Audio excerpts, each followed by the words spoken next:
Hey everyone, welcome to the Firefighter Now reading comprehension video. Before we get started, I wanted to go over a couple things. First, if you see below this video, you'll see two blue links.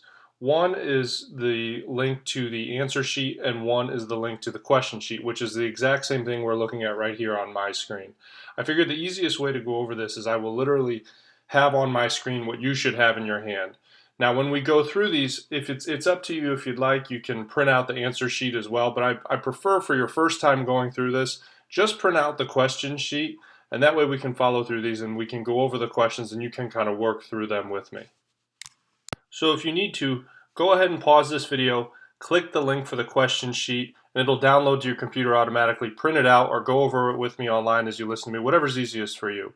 So now that we got that out of the way, the reading comprehension questions tend to trip up a lot of candidates, not because they're particularly difficult or the reading is too advanced or anything like that, but what people do is they will skim through the reading or they will try and hurry through these questions and they'll miss key points and end up getting the question wrong. Well, 2, 3, 4 wrong questions can end up altering your score quite a bit. So in this video, the goal of this video is to give you some simple tips, and we're just going to go through 6 different passages on here. I chose passages also that had nothing to do with firefighting. On your test, the passages you may get may be somehow related to firefighting, talking about dynamics in a firehouse or something on a fire scene or something about fire engines or anything related to the fire service. I chose ones that are completely unrelated, and honestly it makes it a little bit more difficult just because these are more historical and these questions should be a little more difficult than what you'll see on your test. So it'll make your test much easier for you. So before we get started with passage 1, I just wanted to go over 2 quick things. First, it's important to keep in mind when you're coming across the reading comprehension questions is to take your time. I know that time is limited during these tests. They can be an hour, 2 hours, whatever the time length is, depends on the test, but it's important not to rush through these.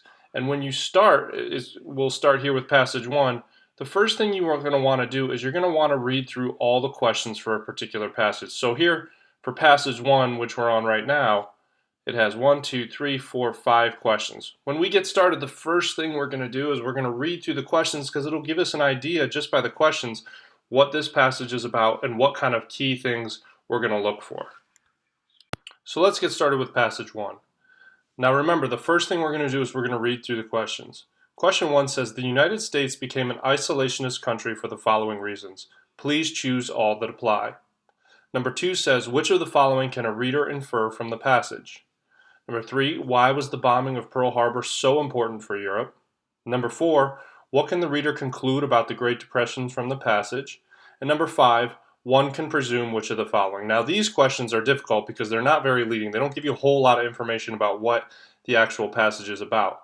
But question number 4, it talks about what can the reader conclude about the Great Depression. So we know we're going to be looking for information about the Great Depression. Number 3 talks about Pearl Harbor and why it was important for Europe. So that'll also give us a clue as to what we should be looking for. So now that we've read through the questions, we have an idea of what we should be looking for. Let's start with the passage. As fighting spread across Europe in the late 1930s, the United States remained an isolationist country. They agreed to send supplies to allies such as Great Britain, but refused direct interaction in the conflict. After the loss of lives during World War I, the United States was not willing to intervene in another of Europe's wars. It would take a catastrophic event for the U.S. to enter into a world war once again. On December 7, 1941, the Japanese bombed Pearl Harbor, an American military base on the island of Oahu, Hawaii. This was the event that forced President Franklin D. Roosevelt to declare war on Japan, a country who was tied to Italy, Germany, and Hungary, and formed the Axis powers. Now remember, what question was it? Number 3 was talking about Pearl Harbor, so there's probably some important information in here. Many believe the only way the United States would find its way out of the Great Depression would be a wartime economy. Therefore, the bombing of Pearl Harbor was a blessing and a curse. And that should ring a bell as well because number 4 was asking about the Great Depression. So back to the passage, I lost my spot. When the U.S. entered the war, they joined the Allied powers, which included the USSR, Great Britain, and France. Men were drafted, and their wives went to work in factories with those unable to serve. They built bombs, tanks, airplanes, and anything else the country needed. The entire world was now at war. So now let's go back to the questions. Number 1 says the United States became an isolationist country for which of the following reasons? Now we know at the beginning of the passage they use words like isolationist country, so it should be somewhere in here. So number one, or letter A I should say, says they cut all ties with Europe after World War I. They couldn't decide whose side to join. The loss of life in World War I made them nervous to join the Allies. So now it might not be a bad idea if you want to reread this passage because it says right here, isolationist country. So if you reread that and you look at the answers or the options given, the answer should be C. The loss of life in World War I made them nervous to join the Allies. Number two, which of the following can the reader infer from the passage? The people of the United States were angry with Europe. The United States had already chosen a side to support. Even after the attack on Pearl Harbor, the citizens of the United States did not want to join the war, or all of the above. Now, this is kind of a difficult question, but the correct answer will be B. And this is for a couple reasons. Option A says the people of the United States were angry with Europe.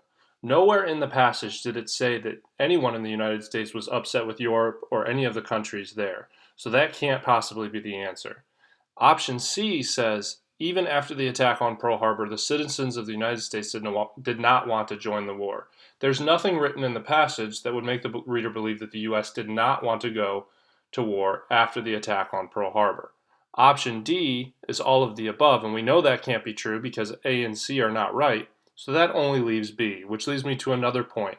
If you are having issues or you're struggling with a particular question, a lot of times the easiest thing to do is just reread the options or the answers, the potential answers that they give you, and eliminate the obviously wrong ones. If you don't see something, or even if part of an answer is correct but part of it is incorrect, the entire answer has to be correct in order to choose it. So A and C don't count for this one, so the answer has to be B. Number 3 says, why was the bombing of Pearl Harbor so important for Europe? The options are A, it wasn't important to Europe. B, Europe wanted to exploit the U.S. for their natural resources. C, it guaranteed that the U.S. would now join Europe in the war. And D, it showed that the U.S. cared more for Europe than losing men in the war. Now, we're going to use the same logic we used in question 2 for this one. And if we look at option B, Europe wanted to exploit the U.S. for their natural resources. Nowhere in the passage did it say anything about exploiting the U.S. for natural resources, so it can't be B. A says it wasn't important to Europe. It was clearly important to Europe because that's what they needed. They needed the United States to join the war. Option D, it showed that the U.S. cared more about Europe than losing men in the war. And again, that's not inferred, and nor is that said anywhere in the passage. So by default, the answer has to be C. It guaranteed that the U.S. would now join Europe in the war, which is exactly what Europe needed to defeat the Axis powers. Number 4 asks, what can the reader conclude about the Great Depression from the passage? Option A says the Great Depression was resolved by the time World War II began. Option B says a wartime economy wouldn't be enough to help the U.S. C says the programs designed to help the U.S. out of the Great Depression were not working. And D, President Roosevelt didn't believe a wartime economy was needed. So if we look back at the passage, option A says the Great Depression was resolved by the time World War II began. Well, that's simply not true. And nowhere in the passage does it say that, so it can't be A. B, a wartime economy wouldn't be enough to help the United States. Again, nowhere in the passage does it say that. And option D, President Roosevelt didn't believe a wartime economy was needed. And finally, again, just like with question 3 and with question 2, the easiest thing to do with these questions is to go through and eliminate the obvious ones that are not correct. So that leaves C. The programs designed to help the U.S. out of the Great Depression were not working. That was the only option that could fit as an answer for this. It's clearly stated that there were those who believed a wartime economy was the only way out of the Great Depression for the United States. There's no other possible answer than C in this question. Finally, question 5 asks, one can presume which of the following. Option A is the reason the economy began to boom was because many households now had 2 incomes for the first time. Option B says women were happy to go to work. C says Roosevelt didn't want women in the workforce. And D, all Americans were in favor of the new war effort. So let's go through and figure out which ones are obviously incorrect. Option B and C, women were happy to go to work and Roosevelt didn't want women in the workforce, nowhere is that written in the passage. And finally, option D, all Americans were in favor of the war effort. Again, nowhere was that written in the passage, and it's kind of common sense that anytime there's a major event, that not every American is going to be in favor of going to war. The only reasonable answer in this question is going to be A. The reason the economy began to boom was because many households now had two incomes for the first time. The women going to work in the factories and the men who were getting paid as soldiers. So that the answer to question 5 would be A. The reason the economy began to boom was because many households now had two incomes for the first time. Now this passage is particularly difficult because it's asking you to presume and kind of come to your own deductions based off of what the passage said. Most questions you'll come across in your civil service test and your firefighter entrance written exam are not going to be this difficult. But the good thing about doing this now is it gives you an idea and gets your brain working in a way that you're used to questions that are more difficult than what you'll face. Let's move on to passage 2. Before we start reading passage 2, first thing we want to do is read through the questions. And number 1 says, what is the thesis of this paragraph? For those of you, and I'm sure most people know what a thesis is, but a thesis is asking what's the main point, the main idea, what is this paragraph trying to tell you? Number 2 says, what can the reader infer about confessional poetry from the passage above? Number 3 says, women who wrote poetry after Plath's death were influenced by which of the following? Number 4 says, why was Plath's suicide mythologized? And number 5, it is a credit to Plath that she was an amazing writer without living through the turbulent decade of the 60s. How does the reader know this? So now that we have an idea of what it's asking, let's go back up and let's read through the passage. On February 11th, 1963, Sylvia Plath turned her oven on, blew out the pilot light, and killed herself. This is one of the most famous suicides in the poetic world. It has been mythologized and written about for decades. To understand Plath's place in literature, we need to understand everything that she missed. There is so much that would have influenced her as a writer. Plath missed the Beatles' invasion of America, America's invasion of Vietnam, and the surge of the women's rights campaign that took place in first world countries. These are events that shaped the women who were right after Plath's death. Not only was Plath an influence, but also world events influenced these modern poets. What is important to note is that she was brilliant without all of the experiences that those who came after her lived through. Because of Sylvia Plath, women began to have a freedom in their writing. The confessional style, which is so often attributed to Robert Lowell and Anne Sexton, also has a champion in the work of Plath. To understand Plath's place in literature, we need to understand everything that she missed. There is so much that would have influenced her as a writer. In it, we see the confessions of a woman who was dealing with her husband's philandering, impending divorce, and mental illness that would eventually be her downfall. So let's take a look at question 1. And remember, question 1 is asking what is the thesis? So what's the main point of this paragraph? Option A says, on February 11, 1963, Sylvia Plath turned her oven on, blew out the pilot light, and killed herself. While yes, it's true that this paragraph did mention that, that is not the main idea. The entire idea of the paragraph isn't the date and how she committed suicide.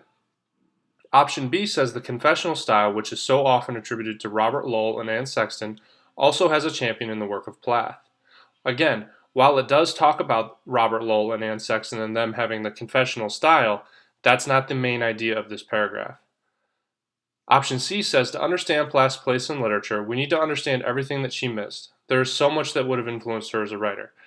While yes, that is true, it does talk about that, let's take a look at option D. We can obviously eliminate A and B. D says to understand Plath's place in literature, we need to understand everything that she missed. There is so much that would have influenced her as a writer. Now, the correct answer to this is going to be D. The point of the passage is to speak to Plath's influence in literature, even though she missed so much of what was revolutionary about the mid-20th century. The answer has to be D. And again, these are going to be more difficult questions than you will typically face on your test. They're designed that way so that while you're practicing and while you're watching this video and learning how to become better at the reading comprehension questions, by the time you get to your test, the questions you'll face there will be much easier. So another point to keep in mind is a lot of times these reading comprehension questions will give you two correct answers. Technically, C is correct and is D. But what they'll want you to do is they'll want you to decide the most correct answer, which in this case is D. Let's move on to number 2. What can the reader infer about confessional poetry from the passage above? A. Men are most likely to write in the confessional style. B. Confessional poetry deals with writers' innermost thoughts and feelings about their lives and emotional well-being. C. The Vietnam War is not something that can be written about in the confessional style. And D. Plath has been mythologized because of her use of the confessional style. Now, option A, men are most likely to write confessional style, it doesn't say anything like that in the passage. It doesn't even infer anything like that in the passage, so it can't be A. Option C, the Vietnam War is not something that can be written about in the confessional style. Again, it doesn't say anything like that. It mentions the Vietnam War, but not in that way. And option D, Plath has been mythologized because of her use of the confessional style. While yes, Plath has been mythologized, but in the passage doesn't talk about her confessional style being mythologized. So the only option left would be B. Confessional poetry deals with writers' innermost thoughts and feelings about their lives and emotional well-being. I hope that makes sense. Let's move on to question 3. Women who wrote poetry after Plath's death were influenced by which of the following? A. World Events and Anne Sexton. B. Robert Lowell and World Events. C. Plath and Anne Sexton. And D. Plath and World Events. Now again, all of these things, World Events, Anne Sexton, Rob Lowell, and Plath, were all mentioned, but the only correct answer here would be Plath and World Events, because in the passage it talks about the world events shaping these future writers, as well as Plath shaping these future writers. So the answer would be D. Number 4, why was Plath's suicide mythologized? Well, option A says because Robert Lowell and Anne Sexton wrote about it. That's not true, because nowhere in the passage does it say that Robert Lowell and Anne Sexton wrote about her suicide. Option B says Plath's last book, Ariel, detailed her divorce and mental illness. C. Plath missed so much of the 1960s. And D. Plath's husband spoke about the suicide to the press. Now, we've already eliminated option A. Option D says Plath's husband spoke about the suicide to the press. Nowhere in there does it talk about that, so we can't add things that aren't into the paragraph. So it can't be A and it can't be D. C. Plath missed so much of the 1960s. While that's true, that doesn't really answer why her suicide would be mythologized. So option B, and this is a tough question, option B would be the only reasonable answer. Plath's last book, Ariel, detailed her divorce and mental illness. Now, nowhere in that paragraph does it mention the name of the last book, but it does detail, it does talk about her detailing her divorce and her mental illness. And finally, question 5. It is a credit to Plath that she is an amazing writer without living through the turbulent decade of the 60s. How does the reader know this? Well, our potential answers are A, she is taught today. B, modern poets have been influenced by her and have a freedom because of her. C, the text does not say. And D, all of the above. Well, C, let's look at option C. The text does not say. Well, it doesn't say that anywhere. So we know it can't be C. And because it's not C, we know it can't be D, so it can't be all of the above. She is taught today in schools and universities, so it could be A, but B says modern poets have been influenced by her and have a freedom because of her. Now it talks about how she is such an influence, especially with the confessional style in this paragraph. So the most correct answer here has to be B. Again, this is a difficult passage, and all the passages we're going to go over in this video are more difficult than anything you'll see. So if you're not getting it, just rewind and go back over it and try and think through these and read through them more slowly. If it's easier for you to print it out and do it that way instead of following me on a computer or on the video, that's fine too. Print it out and take your time and work your way through them. Let's move on to passage 3 and begin by reading the questions. Number 1 says, after reading this passage, readers can assume which of the following. Number 2 says, the movie Spirit of 76 was dangerous according to the Sedition Act because... Number 3 says, based on what you've read in the passage, who is in danger of being arrested for sedition? Number 4 says, the Supreme Court decided that the Sedition Act was constitutional. What can you infer about Eugene Debs' case? Number 5 says, this paragraph was written so the reader would be. So if we look at these questions, it talks about the Supreme Court deciding that the Sedition Act was constitutional and a man named Eugene Debs. So we know that those are important things that we'll need to pull out of this passage. We also want to find out more, according to question 3, about being arrested for sedition. And the Spirit of 76 is also mentioned in question 2, so we'll have to take a look for those. So passage 3 says, during the early 1900s, the Socialist Party had a strong presence in the United States, with leaders such as Eugene Debs, who eventually ran for president 4 times. As a matter of fact, the last time Debs ran for president was from a jail cell for violating the Sedition Act of 1918. He garnered almost 1 million votes. The Sedition Act made it illegal to write or speak out against World War I or the federal government. If you did, you were jailed and fined. People such as Debs were sentenced to as much as 10 years in prison. Overall, 2,000 were arrested and 900 imprisoned for violating this act. A movie producer who produced the movie Spirit of 76 was charged with sedition because the enemy in the movie was England, who was our ally in World War I. He was sentenced to 10 years for doing nothing more than producing a movie based on the historical facts of the American Revolution. The question which is raised by all of this unrest is, what about the First Amendment? Why is this speech not protected? Debs' case did end up in front of the Supreme Court in 1919, where the Sedition Act was upheld as constitutional. Oliver Wendell Holmes said, quote, "Freedom of speech may be revoked when it presents a clear and present danger to the nation," end quote. This statement leads to uncomfortable questions like, who decides when free speech is clear and present danger? So if we go back to our questions, number 1 says, after reading this passage, readers can assume which of the following. A, the Sedition Act was ineffective. B, the United States was open to more than a two-party political system. And C, Eugene Debs was unaware of the Sedition Act and its provisions. So this is a very difficult question because what it talks about isn't exactly mentioned or what it's asking isn't exactly mentioned in the paragraph. Option A, the Sedition Act was ineffective. Now we know that's not true because it talks about how there were overall 2,000 were arrested and 900 imprisoned for violating this act. So the Sedition Act was very effective. Option C says Eugene Debs was unaware of the Sedition Act and its provisions. Well, it's highly unlikely that when you're sitting in a jail cell being arrested for speaking out, for violating the Sedition Act, that you're unaware of the Sedition Act and what it says. So it can't be option A and it can't be option C, so it must by default be option B. The United States was open to more than a two-party political system. Now that's really tough because it doesn't mention anything about that in the passage. However, by process of elimination, A can't be the correct answer and C can't be the correct answer, so you have to infer that B is the correct answer. Moving on to number 2.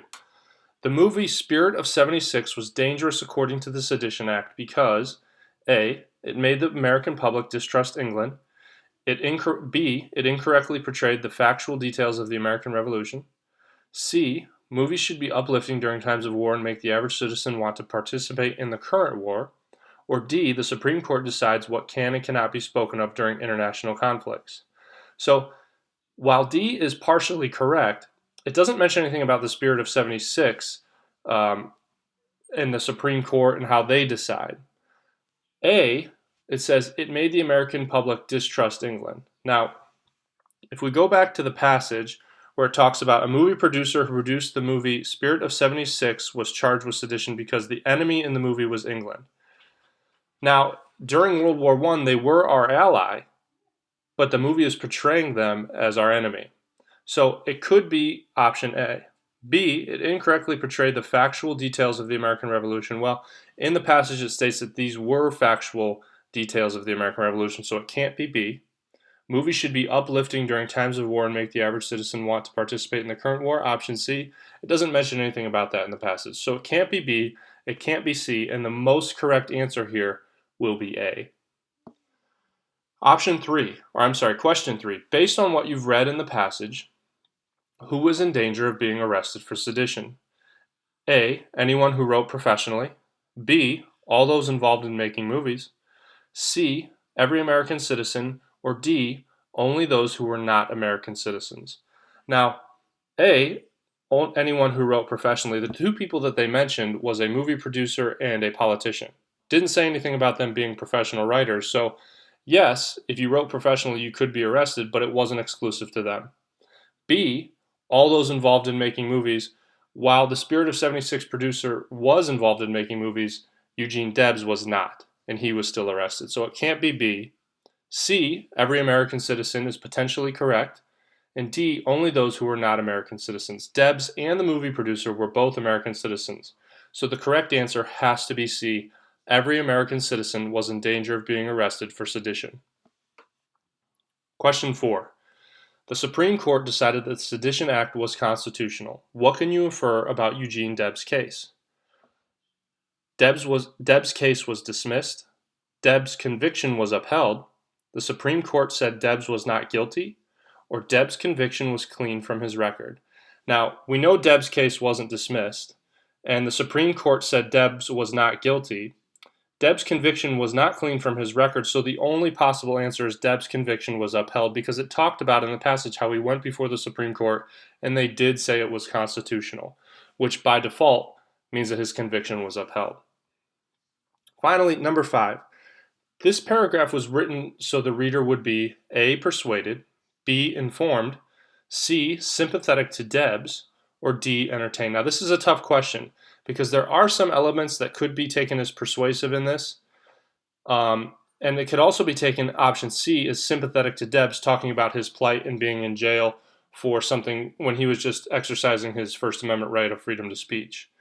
D, I don't believe that this is an entertaining article by any means, but the most correct answer in this case will be B. The point of this paragraph is to inform people of the Sedition Act and the possible violation of the First Amendment. So again, passage 3 is also very difficult. These are all very difficult passages. I hope you understood some of the answers. Print out your answer key and read through those reasonings for why the answers are the most correct. I think that will help you out quite a bit.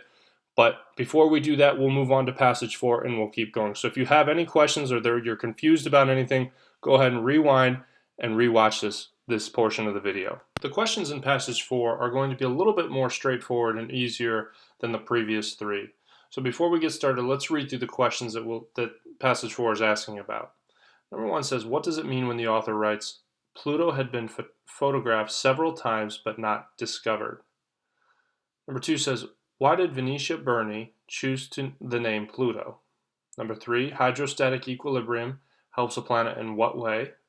Number 4, what is the third criteria Pluto failed to meet to remain a planet? And number 5, if Pluto were to clear its orbit, what would happen? So back to the paragraph, let's read through it. Pluto was discovered in February 1930 by the Lowell Observatory in Flagstaff, Arizona. Those at the observatory had been looking for this 9th planet for several decades. Unbeknownst to earlier researchers, Pluto had been photographed several times but not discovered. Its discovery was celebrated the world over, and the hunt for a name began. The naming credit goes to an 11-year-old girl from Oxford, England, Venetia Burney. She believed that Pluto, god of the underworld, was the only name for a planet that looked so desolate and cold. It would have been difficult for Venetia to imagine that a mere 76 years later, Pluto would be downgraded from planet to dwarf planet. There are 3 criteria every scientist uses to assess whether or not a planet is truly a planet. First, the planet must revolve around the sun. Secondly, it must have enough mass to assume hydrostatic equilibrium, a round shape. Last of all, it must have cleared its surrounding orbit. In 2006, it was determined that Pluto met all of these requirements save one. Pluto had not cleared its surrounding orbit. This means that it had not become dominant and is sharing its space with other like-sized planets. Any planet sharing its orbit must now be called a dwarf planet. Of course, if Pluto were to clear its orbit in the coming years, it would then be put back into the category of planet. So let's look again at question number 1. What does it mean when the author writes, Pluto had been photographed several times but not discovered? Well, option A says the scientists didn't know they were looking at a planet. B says the photographs were not clear. And C says no one was looking for a planet. Well, option C we know is not correct because they might not have exactly been looking for a planet, but they were looking for other things, which could have included planets. So it can't be C. B, the photographs were not clear. It doesn't say anywhere in the passage whether or not the photographs were clear, so the only reasonable answer has to be A. The scientists didn't know they were looking at a planet. Number 2, why did Venetia Burney choose the name Pluto? A, she made it up. B, she had studied the god of the underworld, Pluto. C, she believed that the planet looked cold and desolate like the underworld. And D, she named it after the Greek word for desolate. Now, A, we know she didn't make it up. B, she had studied the god of the underworld, Pluto. It talks about it being referred to as the underworld, but that's not exactly correct, and it doesn't exactly say that in the passage. C, she believed that the planet looked cold and desolate like the underworld, which is the correct answer in this case, because D, she named it after the Greek word for desolate. That is not the Greek word for desolate. Number 3, hydrostatic equilibrium helps a planet in what way? A, it keeps the planet in orbit. B, it helps to keep the planet on its axis. C, it allows the planet to keep a round shape. And D, the planet is better able to keep planets out of its orbit. Well, this one is pretty obvious. Back in the passage, it talks about hydrostatic equilibrium, which is a round shape. So just from those few words alone, the obvious answer to question 3 is going to be C. It allows the planet to keep a round shape. Question 4. What is the third criteria Pluto failed to meet to remain a planet? A, it didn't keep 2 moons inside its orbit.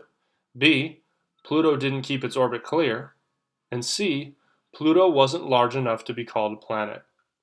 We know, based on this, that it was large enough to originally be called a planet, so it can't be C.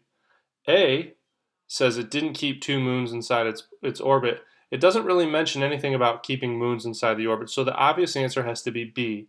Pluto didn't keep its orbit clear, which leads us to question 5. If Pluto were to clear its orbit, what would happen? The designation of dwarf planet would not change. Pluto would be renamed and given back the status of the planet. Pluto would once again be designated as a planet, and there is no scientific way for Pluto to clear its orbit. The correct answer is going to be C. Pluto would once again be designated as a planet.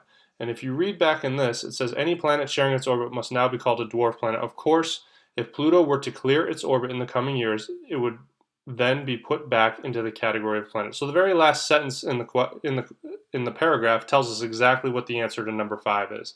That's why it's so important to go through and read the questions first before you read the passage. Let's move on to passage 5 and start with the questions. Question 1 says, after reading the passage, what gave the North hope that it would win the war in one day? Number 2 says, why have so few Americans heard of the Battle of Philippi? Select all that apply. 3 says, the railroad in Grafton, Virginia was important to both sides for the following reason. Number 4 says, the North's victory at Philippi allowed the North to think of winning the war. Why? Select all that apply. And number 5 says, people came to watch the Battle of Bull Run and picnic. What can the reader infer from this scene? So, now that we have an idea of what the passage is going to be asking, let's read through the passage. Anyone who has been through the American school system has learned of the Battle of Bull Run, which took place on July 21st, 1861, near Manassas, Virginia. There are popular stories of inhabitants of Washington, D.C., riding to the west to picnic and watch the battle. The North believed the war would be won in a single day. They were sadly mistaken. While Bull Run has been called the first battle of the Civil War, there is another battle that took place on June 3, 1861, in the town of Philippi, Virginia, now West Virginia, which is designated as the first land battle, even though many have never heard of it. The battle that occurred in Philippi is considered a minor battle, so minor, in fact, that it is hardly mentioned in classrooms. Philippi was small and unimportant, but it was closely situated to the city of Grafton, Virginia, which held the only continuous east-west connection for the Parkersburg-Grafton Railroad and the Baltimore and Ohio Railroad. This allowed the east coast of the United States to connect to the Ohio River. It was important that the South hold this railroad, and it was equally important that the North gain control of it. When the fighting began, the South, with only 800 soldiers, was overwhelmed by the North's 10,000 men. The battle only lasted for 20 minutes, and there were no fatalities. The North claimed victory, and hopes were high that the war would be over in a few weeks, not years. So moving back into the questions, number 1 says, after reading the passage, what gave the North hope it would win the war in one day? Option A says the North believed that they were superior in every way to the South. Now, nowhere in the passage does it say that, so it can't be A. Option B says the North won at Philippi, so assume that they would win at Bull Run and the war would be finished. So that's possible because they did win at Philippi, and it was easy to assume when you beat the other army in 20 minutes that you're going to quickly finish this war. And option C says the South wasn't sending as many men to battle as the North, therefore the North outnumbered them. While that's true, the best answer for this would be B. The North won at Philippi, so it assumed they would win at Bull Run and the war would be finished. Question 2, why have so few Americans heard of the Battle of Philippi? Select all that apply. A, the North won the battle. Well, that can't be true because the North won a lot of battles, as did the South. So just because the North won the battle doesn't mean that we haven't heard of it because of that. Option B was, it was a minor skirmish with no fatalities and few injuries. Option C was, it was fought in a little town with no major significance to the war at large. Now, usually when a question has select all that apply or something like that, or choose all that apply, usually there's going to be more than one correct answer. Not always, but sometimes. So in this case, the two best answers are going to be B and C, because it was a minor skirmish with no fatalities, and they talked about that in the passage, and it was fought in a little town with no major significance to the war at large. Now, it was significant because of the railroads, but it didn't have a massive impact on the war at large. So that explains why so few Americans have heard of the Battle of Philippi. Number 3, the railroad in Grafton, Virginia was important to both sides for the following reason. A says both sides need the railroad to move troops. B says it was only important to the North. And C says the railroad allowed the East Coast to connect to the Ohio River. Now, while A and B may be true, while A may be true that both sides need the railroad to move troops, it's not the best answer. B, it was only important to the North. Well, the passage specifically says that it is important to the North and the South. C would be the best answer because the railroad allowed the East Coast to connect to the Ohio River. We know that because it specifically says that in the passage. Number 4, the North's victory at Philippi allowed the North to think of winning the war. Why? Select all that apply. Now remember what I said. When a question has select all that apply or choose all that fit or something like that, it's usually going to be two answers, but not always. And this is one of the ones where it is the case. The North easily won. There were so few Southern soldiers. The battle only took 20 minutes or all of the above. In this case, the answer is going to be D, because A, B, and C were all reasons that the North thought they were going to win the war. Number 5, people came to watch the Battle of Bull Run and picnic. What can the reader infer from this scene? A, the North did not understand that war could be devastating. B, the North thought they would win that day and the war would be over. Or C, people of the 1800s were not as sophisticated as we are today. Now, option C, people of the 1800s were not as sophisticated as today, not only does it not say that in the passage, but that's simply not true. Option A, the North did not understand that war could be devastating. Again, it doesn't say that anywhere in the passage, and it's common sense that war can be devastating. People get hurt, people die. Option B, the North thought they would win the day and the war would be over, is the most logical answer, simply because in the previous battle in Philippi, they won in 20 minutes, nobody was hurt, and nobody died. So it makes sense that the North thought that they would win that day and the war would be over. Now let's move on to our sixth and final passage in this video. We'll start out by going over the questions, and number 1 is, why are languages dying? Number 2 asks, what is lost when scientists cannot learn about ecology and medicines from native speakers? Number 3 asks, why is the loss of a language a tragedy? Number 4 asks, what is the thesis of this passage? And remember, we talked about earlier, the thesis is the overarching theme or the main idea or the point of the paragraph. And 5, what can the reader infer about the importance of a native speaker to explaining art, religion, and mythology in their mother tongue? So now that we know the questions, let's move on to reading the actual passage. It says, according to researchers, 90% of the world's languages will die out by the end of this century. This is largely due to migration and the world becoming smaller because of technology. Many will not give this a second thought, but as human beings, we lose what these cultures consider relevant and important. Without a way to speak in their native tongue, many societies will not be able to communicate what is precious and distinctive about their religion, art, and mythology. The ability for a human being to speak their first language is monumentally important. What would any of us do if we were told there is no way for us to communicate in the way we first learned to converse? What would be lost? Would there be any gains? As researchers go into other cultures and environments, they lose the ability to speak to a region's ecology and medicinal practices in a meaningful way. When that is lost, so too is the ability to arrive at solutions for problems that threaten the planet and the humans who dwell on this planet. Native speakers are grieved by their inability to connect to a past that was inhabited by parents and grandparents. There is also the realization that they will never again be able to go home. The loss of a language is an unspeakable tragedy that hurts humanity as a whole, not just the culture losing the ability to communicate in its mother tongue. So back to the questions. Number 1 asks, why are languages dying? Now, Option A says more people realize the importance of having one global language. Now we know that's not true because it clearly doesn't say anything like that in this passage, so it can't be A. Because option B says because the world is becoming smaller due to technology. Now it does say that. Option C says migration plays a role in losing one's first language, and it says that as well. But option D says migration and technology. So again, this is one of those tricky questions where option B is correct and option C is correct, but option D is the most correct. So that will be the answer you will want to choose for this question. Number 2 says, what is lost when scientists cannot learn about ecology and medicines from native speakers?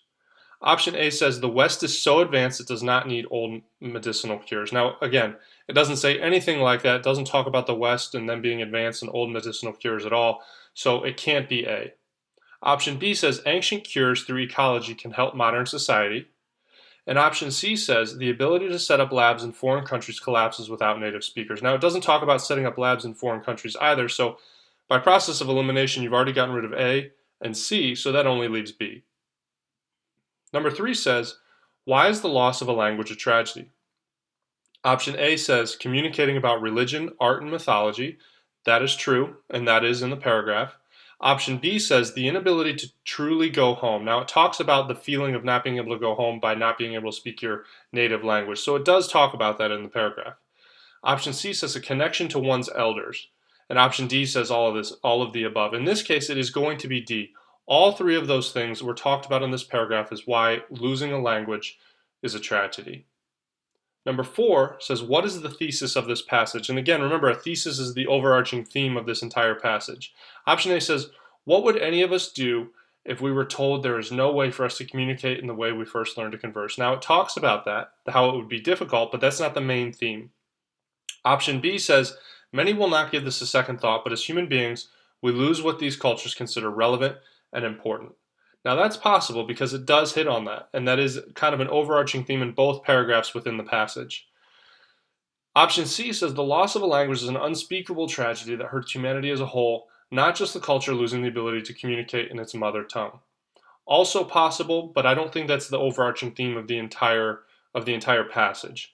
And finally, option D says the ability for a human being to speak in their first language is monumentally important. While that's true, and while that is addressed, it's not the main theme. So again, a lot of these answers are correct, but the most correct and the best choice for question 4 would be B. Many will not give this a second thought, but as human beings, we lose what these cultures consider relevant and important. And finally, the last question, what can the reader infer about the importance of a native speaker to explaining art, religion, and mythology in their native tongue? A, people find it comforting to speak their own language. B, it is necessary for humans to communicate in their mother tongue because it allows them to understand fully the culture of other countries.